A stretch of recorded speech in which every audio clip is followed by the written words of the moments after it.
Ito pong programa natin ngayong araw ay bahagi ng selebrasyon ng karawan ng ating Pangulong Bongbong Marcos na handog ng Pangulo, serbisyong tapat para sa lahat. Mamamahagi po tayo ng cash assistance mula sa aming Emergency Housing Assistance Program na aabot sa halagang, alam niyo po ba magkano matatanggap niyo po ngayong araw na ito? Makatatanggap po ang 1,000 pamilyang narito ngayon ng 10,000 pesos bawat pamilya.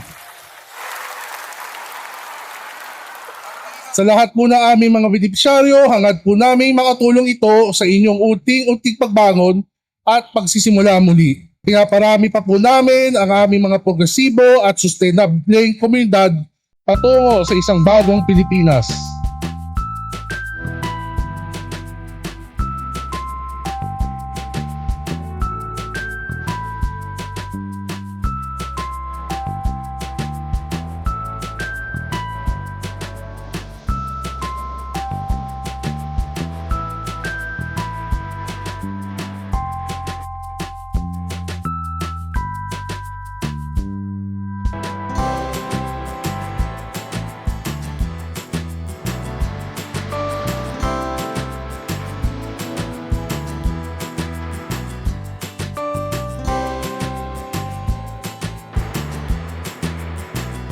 Sa mga nagdaang bagyo po, ma'am, nagkaroon po nasira po yung ibang party po ng bahay namin.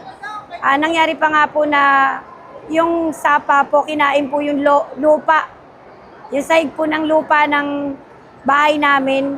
Sa akin pong narinig kanina, ma'am, talagang tuwan-tuwa po ako nung narinig ko na nabanggit po ni Sir yung tungkol po doon sa halaga na ibibigay po sa amin ni Pangulong Ferdinand Marcos po. Masayang-masaya po talaga ako, ma'am.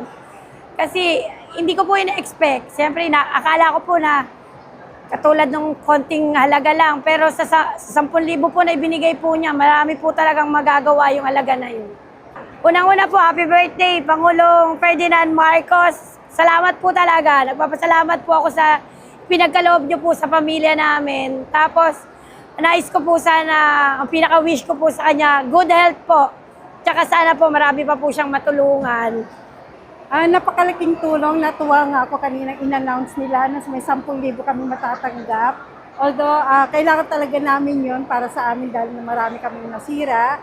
Ang laking bagay para sa amin, imbis na kami ang magbigay ng regalo kay Pangulong Ferdinand Marcos Jr., kami pa po yung binigyan sa birthday niya. Kaya binabati ko po si Pangulo na maligayang kaarawan, Pangulo. Maraming salamat po sa programa ninyo sa amin.